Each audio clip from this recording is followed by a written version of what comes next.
Hello student, welcome to Human Math Academy. आज का हमारे पास टॉपिक है this definition and this theorem. और ये थियरम काफ़ी लॉन्ग है, तो इसका आज इस लेक्चर में हम ओनली इसका फर्स्ट पार्ट करेंगे। ठीक है बेटा, तो अब देखते हैं। सबसे पहले इस थ्योरम को करने से पहले ये डेफिनेशन है और इस डेफिनेशन को अच्छे से समझेंगे कि ये डेफिनेशन है क्या। फिर on the base this definition हम इसको प्रूफ करेंगे। क्लियर बेटा? अब देखो, two projections P and Q on a Hilbert space. Hilbert space पे मेरे पास दो प्रोजेक्शन है P और Q।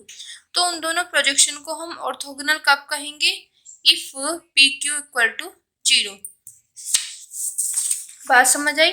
जैसे कि मेरे पास हिल्बर्ट स्पेस है बेटा, तो हिल्बर्ट स्पेस में मेरे पास एक प्रोजेक्शन P है, दूसरी प्रोजेक्शन Q है। तो इन दोनों प्रोजेक्शन को मैं ऑर्थोगोनल कब कहूंगी? जब मेरे पास PQ इक्वल टू 0। अगर कहीं पे PQ इक्वल टू 0 आ जाता है तब मैं कह दूंगी कि दोनों जो प्रोजेक्शन है ये मेरे पास क्या है? ऑर्थोगोनल है। क्लियर है? तो यहाँ से हमारे पास जो डेफिनेशन है वो डेफिनेशन है ऑर्थोगोनल। दो प्रोजेक्शन को ऑर्थोगोनल हम कब कहेंगे? क्लियर बेटा? नाउ अब देखो, इससे पहले हमने एक थ्योरम करी है। थ्योरम क्या है? थ्योरम है हमारे पास ये कि यहाँ पे P और Q मेरे पास दो प्रोजेक्शन है। P का जो रेंज स्पेस है वो M है, Q का जो रेंज स्पेस है वो N है। ठीक है, अगर ये है तो ये चीज। अब देखो यहाँ पे PQ इक्वल टू 0 है। PQ इक्वल टू 0 है। अगर देखो यहाँ पे क्या है मेरे पास, दिस PQ इक्वल टू 0। ठीक है, तो ये इफ एंड ओनली इफ का मतलब क्या होता है हमारे पास कि कहीं पर अगर ये है तो ये होगा, ये है तो ये होगा। ठीक है, तो हमारे पास जो अभी मैंने डेफिनेशन पढ़ी है कि दो प्रोजेक्शन को हम ऑर्थोगोनल कब कहेंगे, या हम बोल रहे हैं orthogonal, definition of orthogonal in two projections. दो प्रोजेक्शन को हम ऑर्थोगोनल कब कहेंगे? जब PQ इक्वल टू 0 होगा। तो PQ इक्वल टू 0 होगा, इसका मतलब क्या है कि इसका जो रेंज स्पेस हो, इसका जो रेंज स्पेस हो वो ऑर्थोगोनल हो। तो यहाँ पे बाय द अबव थ्योरम इन्होंने लिख दिया P और Q आर ऑर्थोगोनल। मतलब हमारे पास P और Q जो है वो ऑर्थोगोनल कब होंगे? इफ एंड ओनली इफ का केस होगा जब इसका जो रेंज स्पेस है और इसका जो रेंज स्पेस है वो क्या हो? ऑर्थोगोनल हो। ठीक है, इसके बेस पे ये दोनों ऑर्थोगोनल तभी होते जब PQ इक्वल टू 0 होता, इफ। ठीक है, तो इसका मतलब अगर ये है बाय द अबव थ्योरम हमारे पास ये है तो ये होगा। तो इसका मतलब हमारे पास डेफिनेशन क्या बन गई? अगर दो प्रोजेक्शन हमारे पास ऑर्थोगोनल तभी होंगी इफ एंड ओनली इफ का केस होगा। अगर दो प्रोजेक्शन ऑर्थोगोनल हैं तो उनके रेंज स्पेसिस क्या होंगे? ऑर्थोगोनल होंगे। अगर उनके रेंज स्पेसिस क्या है? ऑर्थोगोनल है, तो वो प्रोजेक्शन ऑर्थोगोनल होंगे। क्लियर? क्लियर हो गया बेटा? ठीक है, अब देखो, तो आगे से अगर आपसे कोई भी पूछे कि दो प्रोजेक्शन ऑर्थोगोनल कब होंगी, या तो आप बोल दो PQ इक्वल टू 0। आप PQ इक्वल टू 0 तो फिर आप ये जो हमने थ्योरम बताई है कि थ्योरम के बेस पे हम ये कह सकते हैं कि अगर दो प्रोजेक्शन ऑर्थोगोनल होंगी तो इफ एंड ओनली इफ का केस होगा कि उन दोनों के जो रेंज स्पेसिस होंगे वो भी ऑर्थोगोनल है। ठीक है, ये चीज मैंने यहाँ पे लिखी हुई है। क्लियर बेटा? अब देखते हैं ये थ्योरम क्या है हमारे पास। इसी के बेस पे ये थोड़ा सा इससे लिंक्ड है, तो इसको ध्यान से समझना। If P1 P2 dot P3 P4 so on Pn are the projections on closed linear subspaces M1 M2 M3 so on Mn of H।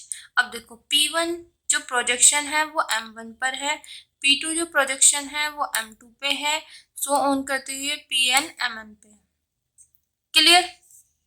मतलब ऐसा नहीं कि P1 का M2 है, नहीं, P1 का M1 होगा, P2 का M2 होगा, Pn का Mn होगा। ठीक है, और ये हिल्बर्ट स्पेस के। तो इसका एक चीज आपको यहाँ से और चीज समझ आ गई होगी कि जब भी हम बात करते हैं हिल्बर्ट स्पेस से हिल्बर्ट स्पेस एक प्रोजेक्शन जारी होगी। अगर यहाँ पे ये M1 है, क्लोज लीनियर सब स्पेस, तो M1 इसका क्या होगा? मेरे पास रेंज स्पेस किसका होगा? ये P1 का। तो यहाँ से अगर P1 प्रोजेक्शन है ऑन M1 पर, तो इसका मतलब क्या हो गया? M1 is range space of P1, M2 क्या होगा? Range space of P2। Mn क्या हो गया, range space of Pn। Clear इतना तो। अब देखो देन P बराबर, हमने एक P प्रोजेक्शन ले ली, जो जितनी भी प्रोजेक्शन है इन सबका सम। ये भी क्या हो गया, आल्सो प्रोजेक्शन होगा। इफ एंड ओनली इफ का केस है, the PIs are the pairwise orthogonal. जो हमारे पास ये है ना पेयर PI, देखो अभी मैंने बोला कि जो प्रोजेक्शन के ऑर्थोगोनल कब होते हैं, P जो है, जो हमारे पास PQ दो कब ऑर्थोगोनल होते हैं, जब PQ इक्वल टू 0 होती है। दो प्रोजेक्शन ऑर्थोगोनल तभी होती है जब PQ इक्वल टू 0 होता है। तो वही बोला हुआ है द PIs का मतलब क्या है, P1 P2 P3 P4, ठीक है। जितनी ये PIs है are pairwise orthogonal. Pairwise मतलब P1 का P2 के साथ, P1 का P3 के साथ, इस तरीके से वो क्या है, ऑर्थोगोनल है। और ऑर्थोगोनल के लिए क्या होता है हमारे पास, जिस भी जैसे इन दोनों प्रोजेक्शन की बात कर रहे हैं, दो प्रोजेक्शन की बात करी तो मतलब इक्वल टू 0, तो इन दोनों का इक्वल टू 0, फिर इन दोनों की बात करी तो इक्वल टू 0, ठीक है। बट पेयर वाइज है तो ये चीज ध्यान रखना कि ये दोनों क्या होना चाहिए, डिफरेंट डिफरेंट होना चाहिए। I not equal to J, मतलब ऐसा नहीं होना चाहिए कि P1 का P1 के साथ ही कर दिया, ठीक है। तो ये पेयर वाइज थोड़ा ना हो गए। पेयर के लिए तो एक ये और एक ही, जैसे हम पेयर बनाते हैं तो ऐसे होना चाहिए ना, ठीक है। जैसे ऑर्डर्ड पेयर बनाते हैं इस तरीके से, तो डिफरेंट डिफरेंट होते हैं, तो डिफरेंट डिफरेंट का इस तरीके से पेयर वाइज, ठीक है। एक इन दोनों का एक पेयर बना दिया, इन दोनों का एक पेयर बना दिया, इन दोनों का एक पेयर बना दिया, तो पेयर वाइज करना है, ठीक है। सेम सेम का क्या पेयर बनेगा, क्लियर। तो वो चीजें ध्यान रखो बेटा जब पेयर वाइज की बात आए, क्योंकि यहाँ पे P और Q जो ले रहे हैं ना हम प्रोजेक्शन, दो प्रोजेक्शन है, तो यहाँ पे अगर मैं P1 ले लूँ तो ये तो एक ही प्रोजेक्शन आ गई, दो प्रोजेक्शन नहीं आए, क्लियर। अब देखो बेटा इतना हो गया। In this case P is the projection on M this.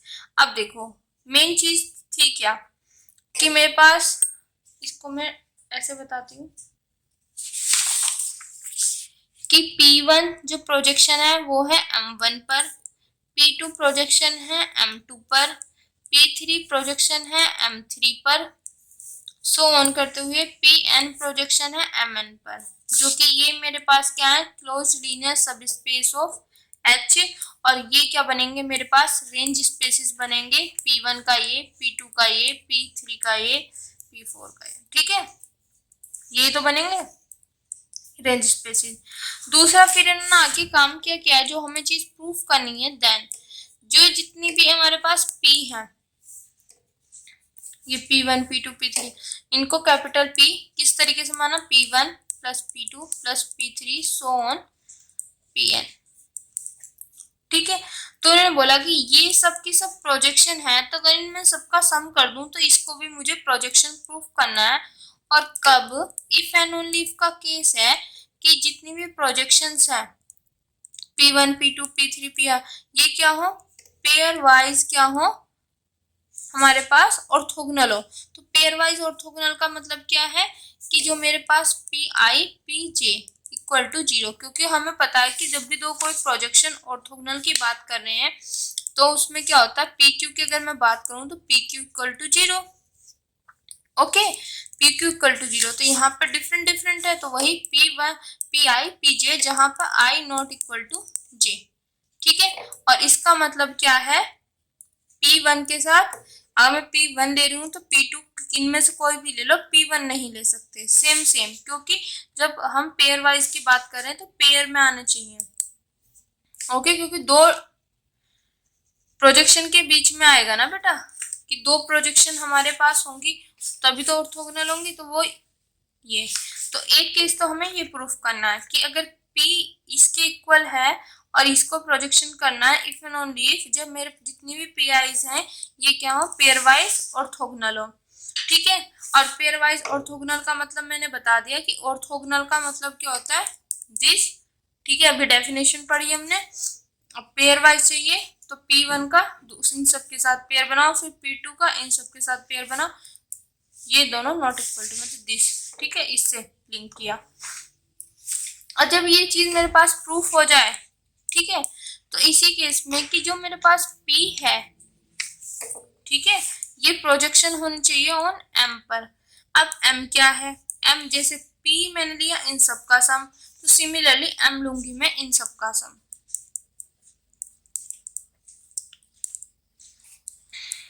ठीक है, तो वही चीज यहाँ पे लिखी हुई है।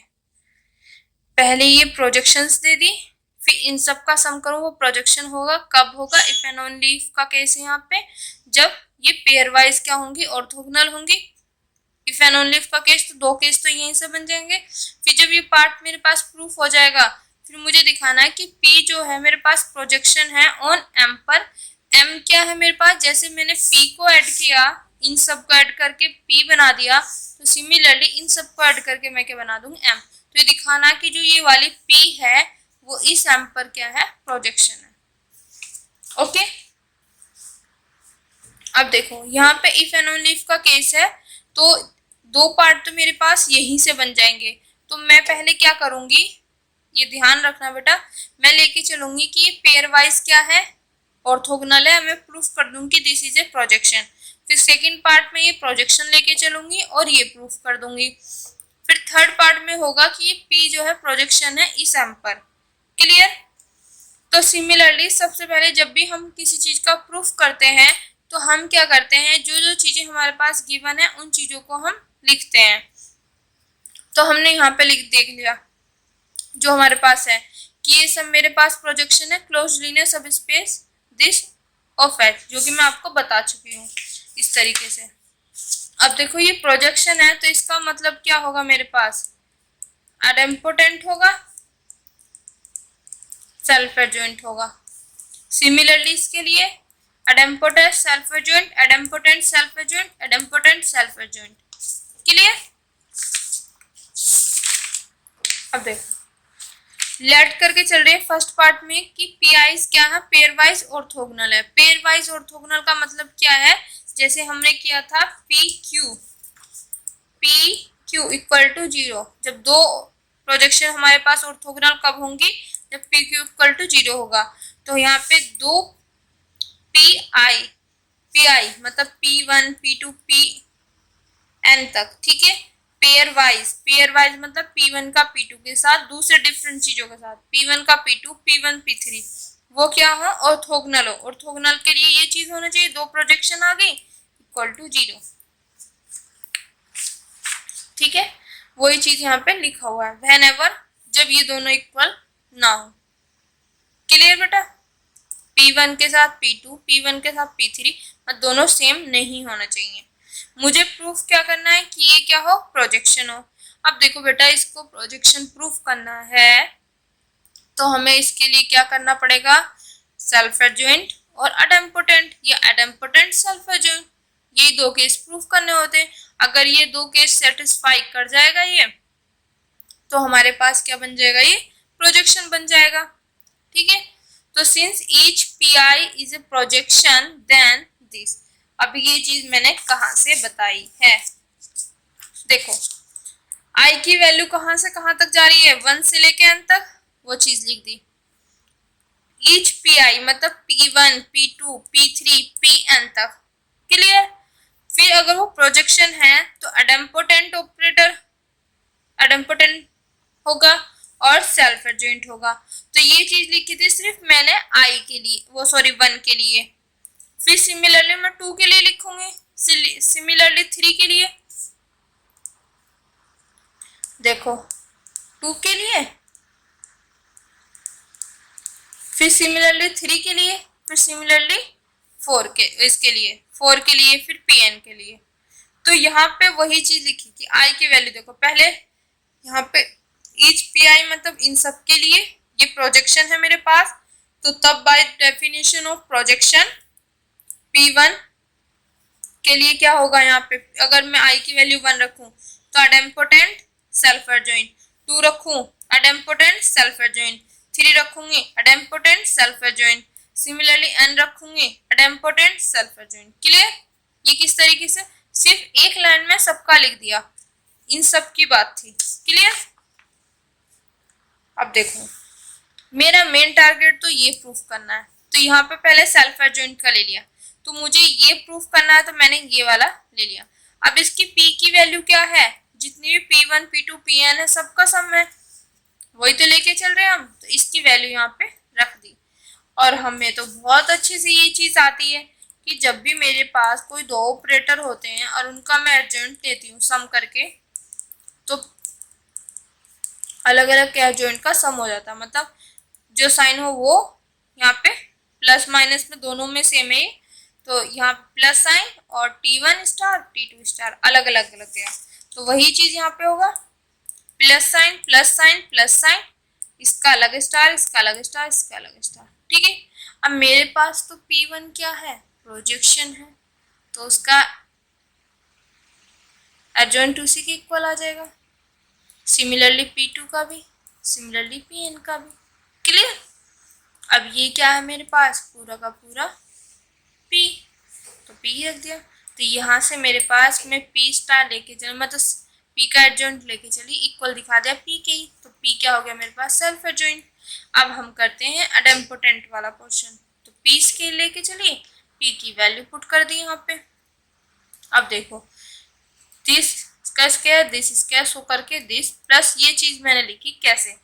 अब इसको देखो यहाँ पे बेटा, हम छोटी क्लासेस में ये चीज पढ़ते थे ना, a प्लस बी का होल स्क्वायर, तो हम क्या करते थे, पहले का स्क्वायर दूसरे का स्क्वायर दोनों की मल्टीप्लाई करके ट्वाइस करके एडिशन साइन, फिर 3 का करते थे कैसे, पहले का स्क्वायर दूसरे का स्क्वायर तीसरे का स्क्वायर, फिर क्या करते थे, ट्वाइस तो सबका होगा, इन दोनों की मल्टीप्लाई करो पहले, फिर इन दोनों की मल्टीप्लाई करो, फिर इन दोनों की करो, ट्वाइस करके सब में ऐड कर दो, ये चीज करते थे ना। तो बेटा यहाँ पे पहले 2 थे, ये आ गया, फिर यहाँ पे 3 आया, तो ये आ गया मेरे पास। ठीक है, 3 के सम, जो यहाँ पे मैं n का करूंगी, तो देखो पहले का स्क्वायर दूसरे का स्क्वायर सो ऑन करते करते इसका स्क्वायर, फिर क्या करेंगे प्लस ट्वाइस, देखो यहाँ पे भी ट्वाइस आया था, यहाँ पे भी पहले का करके दूसरे का करके ट्वाइस, पहले का करके दूसरे का करके फिर ट्वाइस ट्वाइस ट्वाइस, 2 आ गया, तो 2 मैंने कॉमन ले लिया। अब देखो यहाँ पे 1 आना था तो प्लस कर दिया, यहाँ पे 1 2 3 3। ठीक है, तीनों का क्या हो रहा है, सम हो रहा है, तो सम का साइन क्या होता है हमारे पास, ये। ओके, अब देखो अब यहाँ पे है PI PJ, वो दिखा देंगे किस तरीके से। देखो P1 का P2 के साथ करूंगी मैं, ओके, फिर उसका 2 कर दूंगी, P1 का P3 के साथ, P1 का P4 के साथ, P1 का Pn के साथ। ठीक है, ट्वाइस कर दिया। सिमिलरली फिर P2 का करूंगी, क्योंकि यहाँ पे भी तो ऐसे करा था, A B का कर दिया और कुछ था ही नहीं, यहाँ पे पहले A का B के साथ करा, A का C के साथ करा, फिर B का C के साथ करा, तो यहाँ पे एक सीक्वेंस से चलेंगे। आपका 4 के साथ करोगे 4 में भी ऐसे आएगा। क्लियर? तो यहाँ पे कहने का मतलब ये है बेटा, ट्वाइस ये चीज तो समझ आ गई, समीशन भी समझ आ गया। फिर जब यहाँ पे हम कर रहे हैं, देखो P1 plus P2 plus on Pn, P1 का स्क्वायर प्लस के P2 का स्क्वायर प्लस के सोन Pn का स्क्वायर, इतना हो गया, ये भी समझ आ गया हमें, ये भी समझ आ गया। अब देखो इतना, अब इसको ना करके मैंने यहाँ पे सब में ट्वाइस ट्वाइस था, ट्वाइस कर लिया। अब हमने यहाँ पे जब कर रहे थे A के B के साथ A के C के साथ, तो वही सिक्वेंस यहाँ पर P1 का P2 के साथ प्लस ट्वाइस, P1 का यहाँ पर कहीं P3 होगा, P3 के साथ प्लस ट्वाइस, P1 का P4 के साथ, सोन करते करते हमारे पास P1 का लास्ट में पहुंच जाएगा Pn के साथ, फिर उसके बाद ट्वाइस करके, अब इसका काम तो खत्म, अब इसका चलेगा P2 का P3 के साथ, फिर P2 का P4 के साथ, करते करते लास्ट तक पहुंचेगा P2 का Pn के साथ, फिर P3 का करेंगे, फिर P4 का करेंगे, लास्ट में करते करते Pn का इसी तरीके तक तो होता चला जाएगा बेटा। तो यहाँ पे देखो ट्वाइस है, ट्वाइस है, ट्वाइस है, ट्वाइस है, तो वो सब में कॉमन ले लिया, सबका सम हो रहा है तो समीशन लगा दिया। अब एक चीज P1 PP दिख रहा है, PP सब में। अब देखो यहाँ पे 1 2 है, 1 3 है, 1 4 है, 1 n है, 2 3 है, 2 4 है, 2 n है, इस तरीके से। तो यहाँ पे I और J हमेशा डिफरेंट दिख रहे हैं ना। यहाँ पे 1 2 है, दोनों अलग अलग है, ये भी अलग अलग है, ये भी अलग, सब में अलग अलग दिख रहे हैं, सेम नहीं आएंगे। तो वही चीज लिख दिया यहाँ पे I not equal to J, एक जनरली लैंग्वेज में लिख दिया कि PI PJ और I not equal to J, क्योंकि करते ही चले जाएंगे। क्योंकि जैसे यहाँ पे 3 का करा, A का B के साथ, A का C के साथ, फिर B का C के, हमारे पास काम खत्म हो गया। पर यहाँ पे P1 से चलेंगे, P1 का खत्म, फिर P2 का चला, फिर P3 का चला, P4 का चलता ही चला जाएगा। और एंड कहाँ तक होते हैं, N तक, P1 का N के साथ, P2 का N के साथ, P3 का N के साथ, तो ऐसे चलता ही चला जाएगा। और सब में I J दोनों सब में डिफरेंट डिफरेंट होंगे, ये चीज आप नोटिस कर सकते हो। क्लियर बेटा, ये चीज आ गया। अब देखो ये मेरे इसकी वैल्यू क्या है मेरे पास, पेयर वाइज जब I not equal to J, I not equal to J है तो PI PJ की वैल्यू क्या है, 0, तो वो मैंने यहाँ पे पुट कर दी, हो गया ना 0। तो मेरे पास बच गया सिर्फ ये। अब देखो P1 इसकी है, देखो 1 के लिए एडम्पोटेंट, वही चीज बताई थी ना, 1 के लिए एडम्पोटेंट, सेकंड के लिए भी एडम्पोटेंट, थर्ड के लिए भी, तो वही चीज है। तो P1 स्केयर क्या हो जाएगा P1 के, P2 स्केयर क्या हो जाएगा P2 के, P3 स्केयर क्या हो जाएगा P3 के, सो ऑन करते करते Pn स्केयर क्या है Pn के। अब ये किसकी वैल्यू है P की, तो यहाँ से मेरे पास क्या होगी एडम्पोटेंट ऑपरेटर। तो हमने क्या प्रूफ कर दिया कि जो ये P है ये सेल्फ एडजॉइंट भी हो गया, और ये P जो है ये क्या हो गया मेरे पास एडम्पोटेंट भी हो गया। तो इसका मतलब ये P क्या बन गया, प्रोजेक्शन ऑन H। और यही फर्स्ट पार्ट में हमें प्रूफ करना था, ठीक है, समझ आया बेटा। अब ये इस लेक्चर में हमने ये फर्स्ट पार्ट प्रूफ कर दिया। सेकंड पार्ट में हम क्या करेंगे कि P को प्रोजेक्शन मान के चलेंगे और हम दिखा देंगे कि ये क्या है, पेयर वाइज ऑर्थोगोनल है। ठीक है बेटा, आज के लिए थैंक यू सो मच बेटा। अगर आपको मेरी वीडियोस मेरे लेक्चर्स पसंद आ रहे हैं तो please like subscribe my channel और उन बच्चों तक जरूर पहुंचाया जिनको इनकी नीड है। Thank you so much.